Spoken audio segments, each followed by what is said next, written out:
আপনাদের সবাইকে স্বাগতম জানাচ্ছি আমি নুসরাত। শুরুতেই সংবাদ শিরোনাম। স্বাগতম আজকের এটিএম বাংলা নিউজে। শুরুতে দেখবেন সংবাদ শিরোনাম, এরপরে দেখবেন সম্পূর্ণ বিস্তারিত। শুরুতে থাকছে আজকের আন্তর্জাতিক রাজনীতি ও কূটনৈতিক অঙ্গনে বাংলাদেশের জন্য এক অত্যন্ত গুরুত্বপূর্ণ সংবাদ সামনে এসেছে।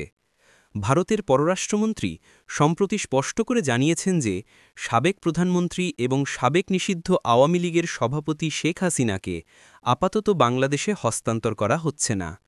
মন্ত্রীর ভাষ্য অনুযায়ী এই সিদ্ধান্ত নেওয়ার পেছনে প্রধান কারণগুলো হল বর্তমান রাজনৈতিক পরিস্থিতি, চলমান আইনগত প্রক্রিয়া এবং আন্তর্জাতিক পর্যবেক্ষণ সম্পূর্ণ না হওয়া। তিনি আরও উল্লেখ করেছেন যে অতীতে, বিশেষত ভারতের জন্য যে সময়গুলো সবচেয়ে বিপজ্জনক ছিল, সেই সময় শেখ হাসিনা ভারতের পাশে দাঁড়িয়েছিলেন। এই কারণে দিল্লি আপাতত তাদের আস্থা বজায় রাখতে এবং রাজনৈতিক পরিস্থিতি স্থিতিশীল রাখার স্বার্থে তাকে সরাসরি ড. ইউনূসের নেতৃত্বাধীন অন্তর্বর্তী সরকারের হাতে হস্তান্তর করবে না। ভারতের পক্ষ থেকে আরও জানানো হয়েছে যে এই সময় রাজনৈতিক প্রতিশোধ বা নিরাপত্তা ঝুঁকিকে কেন্দ্র করে সিদ্ধান্ত নেওয়া হচ্ছে। দক্ষিণ এশিয়ার স্থিতিশীলতা বজায় রাখা এবং অপ্রত্যাশিত আন্তর্জাতিক জটিলতা এড়ানো তাদের মূল লক্ষ্য। মন্ত্রীর ভাষ্য অনুযায়ী এই সব বিষয় বিবেচনায় রেখে তারা এখনও সিদ্ধান্ত নেননি যে শেখ হাসিনাকে কখন এবং কিভাবে হস্তান্তর করা হবে। ঢাকায় ড. ইউনূসের নেতৃত্বাধীন অন্তর্বর্তী সরকার ইতিমধ্যেই ভারতের সঙ্গে কূটনৈতিক যোগাযোগ চালু রেখেছে এবং সব বিষয় খতিয়ে দেখার পর পরবর্তী পদক্ষেপ নেওয়া হবে। ভারতের মন্ত্রী স্পষ্ট করেছেন, আমরা কাউকে ঝুঁকিতে ফেলতে চাই না। অতীতের বন্ধুত্ব ও সংকটকালে পাশে দাঁড়ানো মূল্যায়ন করা হচ্ছে। বিশ্লেষকরা বলছেন, ভারতের এই অবস্থান দুইটি কারণে গুরুত্বপূর্ণ। এক, আন্তর্জাতিক কূটনৈতিক দৃষ্টিকোণ থেকে ভারতের অবস্থান সংহত রাখা। দুই, বাংলাদেশে রাজনৈতিক উত্তেজনা বৃদ্ধি না করা। ভারতের সিদ্ধান্তে এই মুহূর্তে কোনো সরাসরি হস্তক্ষেপ নেই, কারণ তারা নিরাপত্তা ও স্থিতিশীলতার বিষয়টি সর্বোচ্চ অগ্রাধিকার দিয়েছে। সর্বশেষ তথ্য অনুযায়ী ভারতের কূটনৈতিক মন্ত্রণালয় এই মুহূর্তে পর্যবেক্ষণ করছে আন্তর্জাতিক ও আঞ্চলিক অবস্থার উপর ভিত্তি করে সিদ্ধান্ত নেওয়া হবে।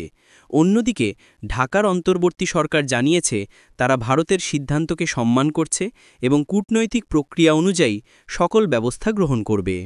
সংক্ষেপে বলা যায়, ভারতের পররাষ্ট্রমন্ত্রীর ঘোষণা অনুযায়ী শেখ হাসিনাকে আপাতত বাংলাদেশে ফেরত দেওয়া হচ্ছে না, কারণ রাজনৈতিক পরিস্থিতি স্থিতিশীল নয়, নিরাপত্তার ঝুঁকি রয়েছে এবং আন্তর্জাতিক পর্যবেক্ষণ চলমান।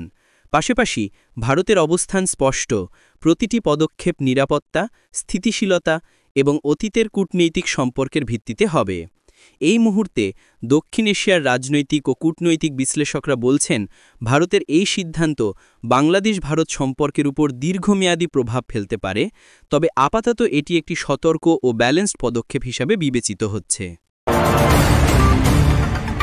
বিএনপির ভারপ্রাপ্ত চেয়ারম্যান তারেক রহমানকে নিয়ে ফেসবুকে কটূক্তির অভিযোগে শাহীন মাহমুদ নামের এক ব্যক্তির বিরুদ্ধে ঢাকার সাইবার ট্রাইব্যুনালে মামলার আবেদন করা হয়েছে।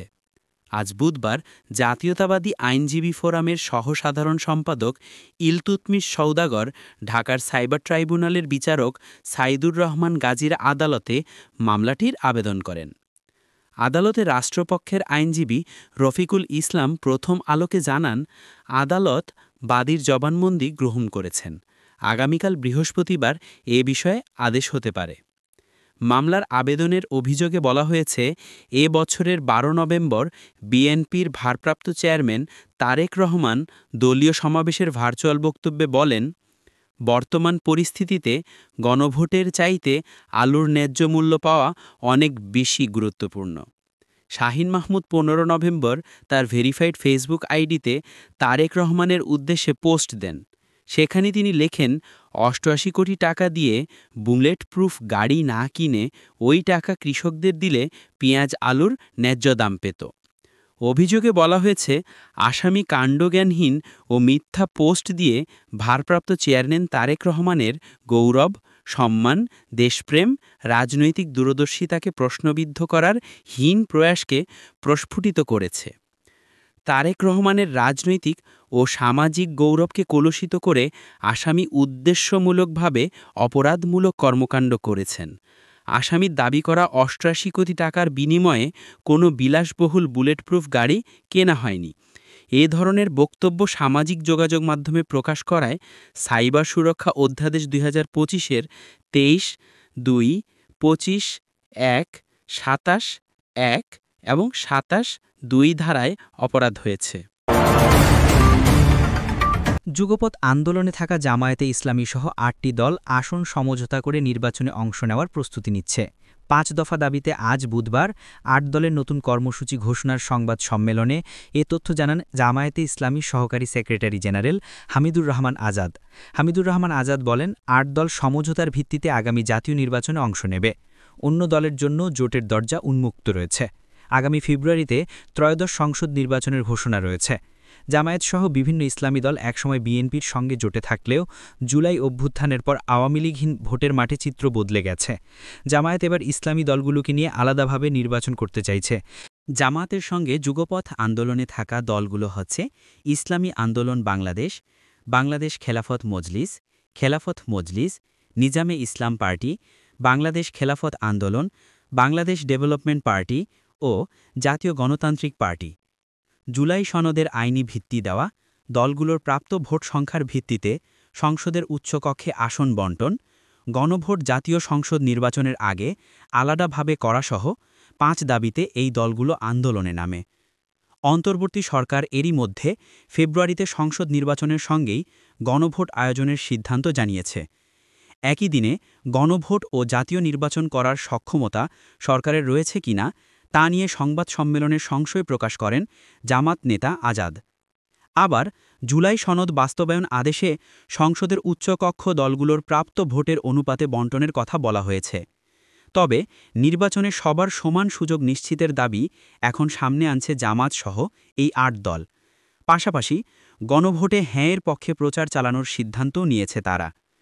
সংবাদ সম্মেলনে ৮ দলের নতুন কর্মসূচি হিসেবে ৩০ নভেম্বর থেকে আগামী ৬ ডিসেম্বর পর্যন্ত ঢাকা বাদে দেশের ৭ বিভাগীয় শহরে সমাবেশের ঘোষণা দেন বাংলাদেশ খেলাফত মজলিসের সিনিয়র নায়েবে আমির ইউসুফ আশরাফ বলেন, ৭ বিভাগীয় শহরে সমাবেশ হবে। ৩০ November Rangpur, ১ December Rajshahi, ২ December Khulna, ৩ December Barishal, ৪ December Mymensingh, ৫ December Sylhet এবং ৬ ডিসেম্বর চট্টগ্রামে বিভাগীয় সমাবেশ হবে। গণভোটে হ্যাঁ বিজয়ী করতে ৮ দল প্রচার চালাবে। রাজধানীর পল্টনে বাংলাদেশ খেলাফত মজলিসের কেন্দ্রীয় কার্যালয়ে ৮ দলের লিয়াজো কমিটির বৈঠক শেষে সংবাদ সম্মেলনে আসেন দলগুলোর নেতারা।